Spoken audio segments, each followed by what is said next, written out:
आज ହେଉଛି 16 ସେପ୍ଟେମ୍ବର। ଏହି ଦିନ ବିଶ୍ୱ ଇତିହାସରେ ଅନେକ ଛାପ ଛାଡ଼ି ଯାଇଛି। ଆଜିର ଦିନରେ ଦେଶ ଦୁନିଆରେ ଏଭଳି ଘଟଣା ଘଟିଯାଇଛି ଯାହା ଜାଣିବା ସମସ୍ତଙ୍କ ଲାଗି ନିତ୍ୟାନ୍ତ ଆବଶ୍ୟକ। ତେବେ ଆସନ୍ତୁ ଦେଖିବା ଆଜିର ଘଟଣାବଳୀ। 1932 ମସିହା ଆଜିର ଦିନରେ ବ୍ରିଟିଶ ଡାକ୍ତର ସାର୍ ରୋନାଲ୍ଡ ରସ୍ଙ୍କ ମୃତ୍ୟୁ ହୋଇଥିଲା। ମୃତ୍ୟୁ ବେଳକୁ ତାଙ୍କୁ 75 ବର୍ଷ ବୟସ ହୋଇଥିଲା। ତାଙ୍କ ପିତା ବ୍ରିଟିଶ ଇଣ୍ଡିଆନ ଆର୍ମିର ଜେନେରାଲ ଥିଲେ। ସେ ଦୀର୍ଘ 25 ବର୍ଷ ଧରି ଇଣ୍ଡିଆନ ମେଡିକାଲ ସର୍ଭିସରେ କାମ କରୁଥିଲେ। ଏହି ମେଡିକାଲ ସର୍ଭିସ ଇଂରେଜ ଶାସନ କାଳରେ ଭାରତରେ ଚାଲୁଥିବା ଏକ ମିଲିଟାରୀ ମେଡିକାଲ ସର୍ଭିସ ଅଟେ। ସେ ଶରୀର ଓ ଭେଷଜ ବିଜ୍ଞାନ ଚିକିତ୍ସାରେ 1902ରେ ସମ୍ମାନଜନକ ନୋବାଲ ଉପାଧିରେ ସମ୍ମାନିତ ହୋଇଥିଲେ। ମଶାଙ୍କ ଦ୍ୱାରା ମ୍ୟାଲେରିଆ ରୋଗ ବ୍ୟାପେ ବୋଲି 1857 ମସିହାରେ ସେ ପ୍ରମାଣ କରିଥିଲେ। ତାଙ୍କୁ ଏଥିଲାଗି ଏହି ସମ୍ମାନଜନକ ଉପାଧି ମିଳିଥିଲା। 1857 ମସିହାରେ ଏପ୍ରିଲ 13 ତାରିଖରେ ଉତ୍ତରାଖଣ୍ଡ ସ୍ଥିତ ଆଲମୋରା ସହରରେ ଜନ୍ମଗ୍ରହଣ କରିଥିଲେ ରସ୍।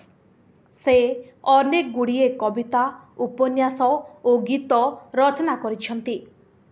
ସେ ମେଡିକାଲ ଚାକିରିରୁ ଅବସର ଗ୍ରହଣ କରିବା ପରେ ଲିଭରପୁଲ ସ୍କୁଲ ଅଫ୍ ଟ୍ରପିକାଲ ମେଡିସିନରେ ଅତିଥି ଅଧ୍ୟାପକ ଭାବେ ଯୋଗଦାନ କରିଥିଲେ।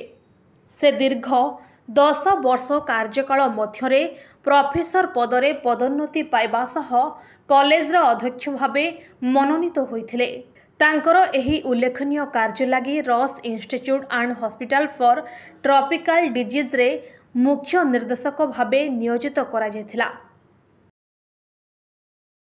1736ରେ ଆଜିର ଦିନରେ ମର୍କରୀ ଥର୍ମୋମିଟରର ଜନକ ଡାନିଏଲ ଗ୍ରାବିଏଲ ଫ୍ୟାରିନ୍ ହାଇଟରଙ୍କ ମୃତ୍ୟୁ ଘଟିଥିଲା।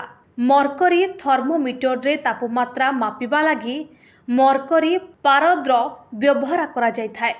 ଏହାର ଆବିଷ୍କାର ପୂର୍ବରୁ ଥର୍ମୋମିଟରରେ ମର୍କରୀ ବଦଳରେ ଆଲକୋହଲର ପ୍ରୟୋଗ କରାଯାଉଥିଲା। ଡିଜିଟାଲ ଥର୍ମୋମିଟର ଯୁଗରେ କିଛି ଦେଶ ପାରଦ ବ୍ୟବହାର ଉପରେ ନିର୍ଦ୍ଦେଶାଦେଶ ଜାରି କରିଥିଲେ। ପାରଦ ବିଷ ହୋଇଥିବାରୁ ତାହା ଉପରେ କଟକଣା ଲଗାଇଥିଲେ। ପୋଲାଣ୍ଡରେ ଜନ୍ମଗ୍ରହଣ କରିଥିବା Daniel alcohol thermometer, mercury in glass thermometer, Fahrenheit scale ଏବଂ ହାଇଡ୍ରୋମିଟର ମଧ୍ୟ ଆବିଷ୍କାର କରିଥିଲେ।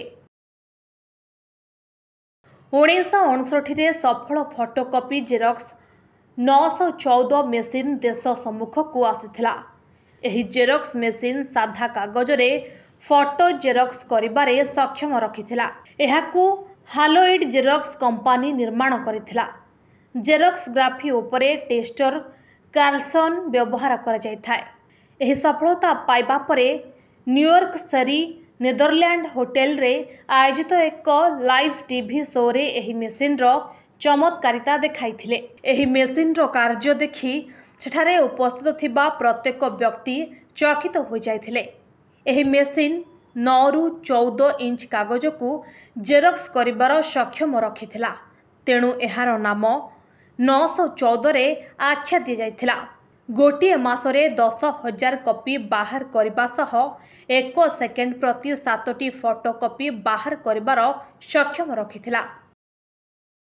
1857ରେ ଲୋକପ୍ରିୟ କ୍ରିସମାସ ସଙ୍ଗୀତ ଜିଙ୍ଗଲ ବେଲ୍ସକୁ ଆଜିର ଦିନ ଦି ୱାନ୍ ହର୍ସ ଓପନ ସ୍କେଇଗ୍ରୁ କପିରାଇଟ୍ କରାଯାଇଥିଲା।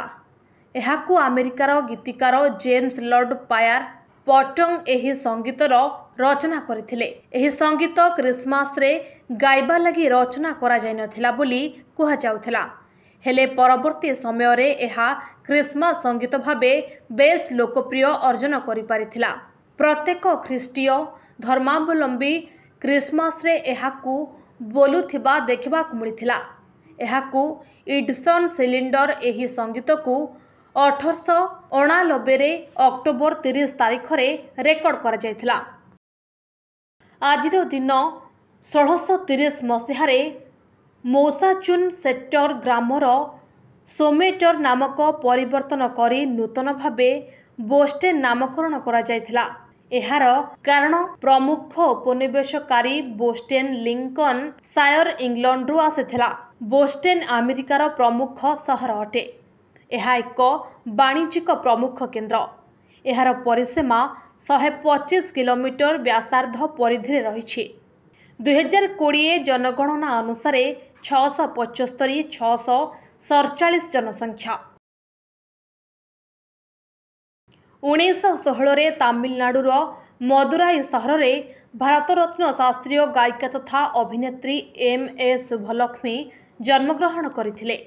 से 5 वर्ष बयसरू निज मां ठारू संगीत शिक्षा ग्रहण करथिले। 10 वर्ष बयसरे से प्रथम गीत रेकर्ड करथिले। से भारतर प्रथम महिला थिले जहांकु भारतरत्न सम्मान रे सम्मानित करा जायथिला। से प्रथमे सेमानगुडी श्रीनिवास आयरଙ୍କ ठारू कर्नाटक संगीत शिक्षा ग्रहण करथिले। परे पंडित नारायण रावଙ୍କ ठारू शास्त्रीय संगीत शिक्षा ग्रहण करथिले। तांको मां देवदासी संप्रदायर अटंती।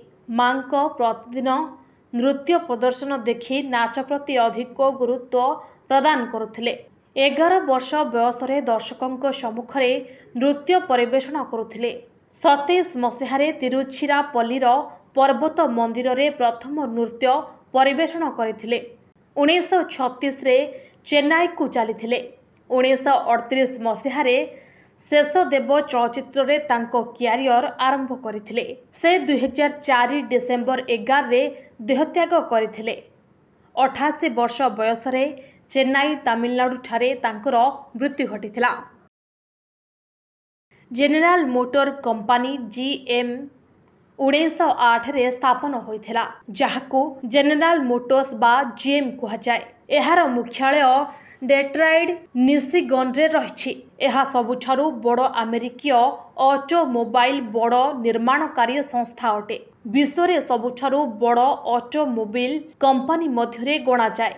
विश्वर सबुठारु ऑटोमोबाइल कंपनी मध्यरे गणा जाए। विभिन्न देश रे मोटर यान निर्माण करा जायथाय।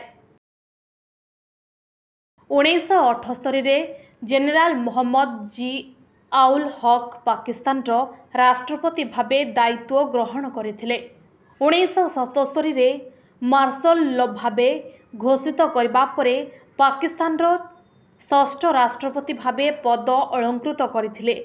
से 1978 रु 1988 पर्यंत एही पदरे अवस्थापित थिले। 1943 मसीहा जलंधर रे जन्मित जियाउल देहरादून भारतीय सैन्य बाहिनी रे प्रशिक्षण नेइथिले। ब्रिटिश इंडिया आर्मी रे मध्य कमिशनर भावे दायित्व तुलाइथिले। तांको पिता मोहम्मद अकबर अली नुआ दिल्लीर आर्मी जेनेराल हेडक्वार्टर्स रे कार्यरत थिले।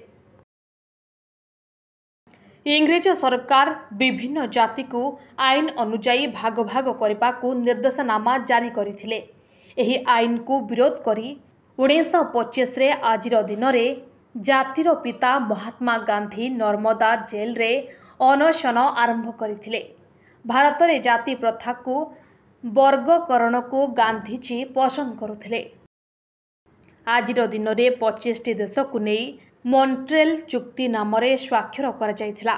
एही चुक्ति नामार मूल उद्देश्य थिला पृथ्वी रे हानिकारक पदार्थ जेपरी ओजनस्थ क्षति न पहुंचाइब एवं सुरक्षा प्रति दायित्ववान हेबा एहार प्रमुख उद्देश्य थिला। परे एही चुक्तिनामा रे 127टी देश शामिल होइथिला। Bureau report NTV।